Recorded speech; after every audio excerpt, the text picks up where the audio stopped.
حبیبی یا رسول اللہ اغثنی یا رسول اللہ۔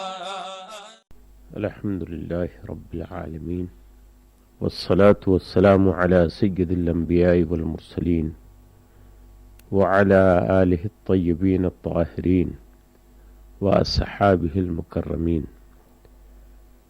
اما بعد فاعوذ باللہ من الشیطان الرجیم، بسم اللہ الرحمن الرحیم۔ اقیموا الصلاة وآتوا الزکاة، صدق اللہ مولانا العظیم وصدق رسولہ النبی الکریم الامین۔ قال اللہ تبارک وتعالی فی شان حبیبہ، ان اللہ وملائکتہ یصلون علی النبی یا ایہا الذین آمنوا صلوا علیہ وسلموا تسلیما۔ اللہم صل علی سیدنا ومولانا محمد وعلی آلہ واصحاب سیدنا ومولانا محمد وبارک وسلم، صلاۃ وسلام علیک یا سیدی یا حبیبی یا رسول اللہ۔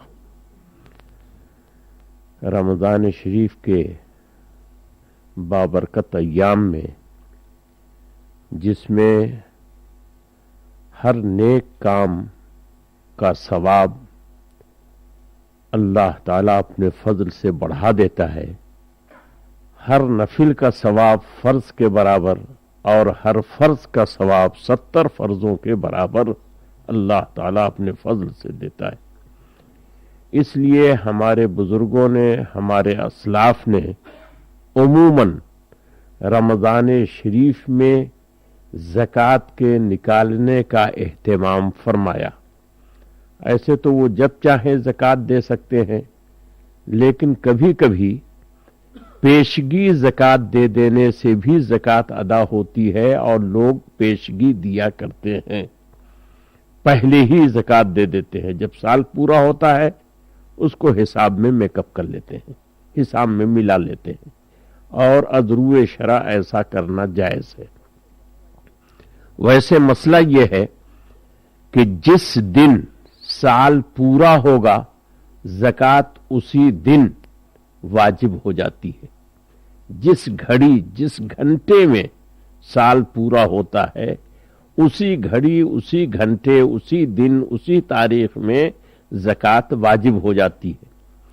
اس کے بعد اگر دینے میں تاخیر کرے گا تو گناہ ہوگا، اور اگر پہلے دے دے گا تو اس تاریخ میں جا کر اس کو حساب میں میک اپ کر سکتا ہے، ملا سکتا ہے، اور یہ حساب کر سکتا ہے کہ اتنا ہم پہلے دے چکے ہیں، لہذا اب اتنا نہیں، اتنا دیں گے، تو یہ حساب بعد میں بھی کر سکتا ہے۔ اللہ تبارک و تعالی نے جس طریقے سے روزے کی، جس طریقے سے نماز کی فرضیت کا بار بار اعلان کیا ہے، قرآن پاک میں سینکڑوں مقامات پر نماز کے بارے میں ارشاد خداوندی ہے، اس کی تاکید ہے، اس کی اہمیت ہے، اس کے فضائل ہیں، اس کے برکات ہیں۔ اسی طریقے سے نماز کے ساتھ ساتھ اللہ تعالیٰ نے روزوں کا بھی ذکر فرمایا، اور نماز کے ساتھ ساتھ زکوٰۃ کا ذکر فرمایا۔ روزوں کا ذکر کم ہے اور زکوٰۃ کا ذکر زیادہ ہے۔ تقریباً 70-72 مقامات قرآن پاک میں ایسے ہیں، 70-72 جگہیں ایسی ہیں کہ جہاں اللہ تعالیٰ نے اقیموا الصلاۃ وآتوا الزکاۃ، نماز قائم کرو زکوٰۃ دیتے رہو، نماز قائم کرو زکوٰۃ دیتے رہو، نماز قائم کرو زکوٰۃ دیتے رہو۔ اتنے مقامات پر اللہ تبارک و تعالیٰ نے نماز کو اور زکوٰۃ کو ساتھ ساتھ بیان فرمایا ہے۔ اس سے زکوٰۃ کی اہمیت کا اندازہ ہوتا ہے۔ ایک حدیث پاک کا مضمون ذہن میں آ رہا ہے۔ حضرت سیدنا عبداللہ ابن عباس رضی اللہ تعالی عنہما فرماتے ہیں کہ جب اللہ کے پیارے حبیب سید عالم صلی اللہ علیہ وسلم نے حضرت معاذ ابن جبل رضی اللہ تعالی عنہ کو یمن کا گورنر بنا کر کے، وہاں کا حاکم بنا کر کے یمن میں بھیجا تو اس وقت پیارے نبی صلی اللہ علیہ وسلم کی کیفیت یہ تھی کہ ان کو روانہ کرنے کے لیے کچھ دور تک ان کے ساتھ گئے. پیارے نبی صلی اللہ علیہ وسلم پا پیادہ چل رہے تھے، اپنے مبارک پاؤں کے ذریعے چل رہے تھے، اور حضرت معاذ ابن جبل سواری کے اوپر سوار تھے. یہ کیفیت تھی.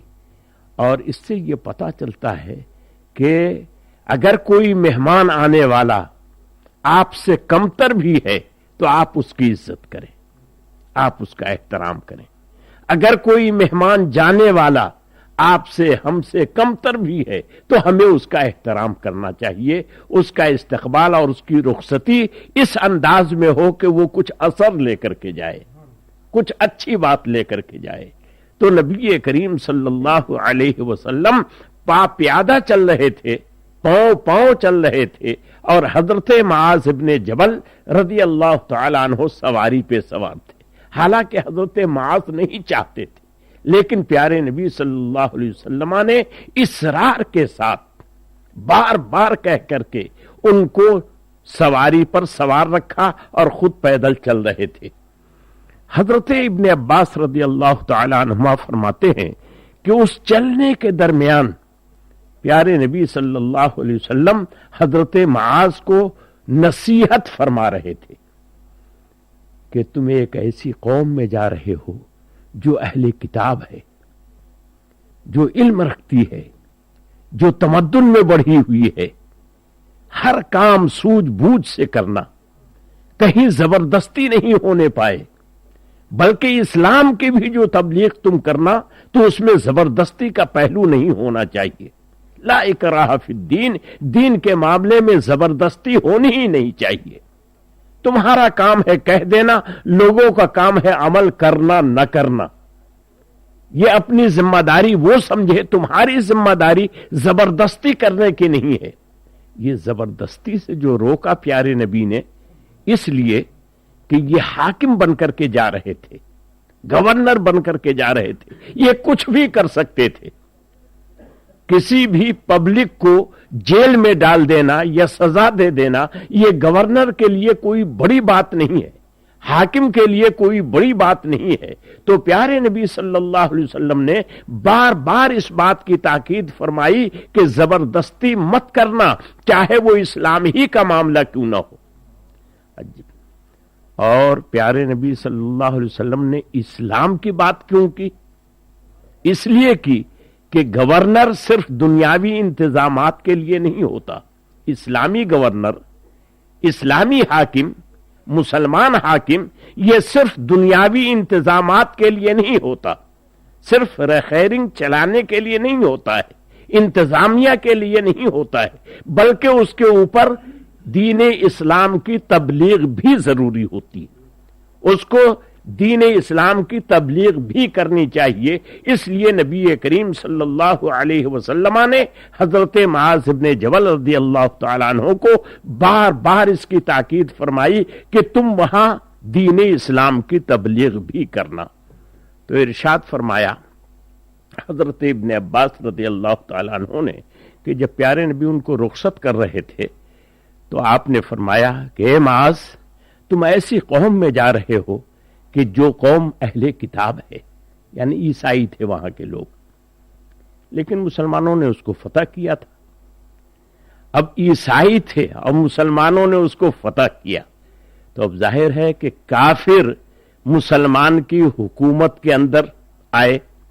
اب وہ کافر اس کافر کی طرح نہیں ہے جو مسلم حکومت میں نہیں ہے، بلکہ جو کافر مسلم حکومت میں ہوتے ہیں اس کو شریعت کی زبان میں ذمی کافر کہا جاتا ہے، ذمی. اور جو مسلمانوں کی حکومت میں، مسلمانوں کے امان میں نہیں ہے اس کو غیر ذمی کہا جاتا ہے. ایک لفظ اور استعمال ہوتا ہے جس کو ہم استعمال نہیں کر رہے ہیں. غیر ذمی کافر کہا جاتا ہے جو مسلمانوں کے امان میں نہیں ہے، جو مسلمانوں کی حکومت میں نہیں.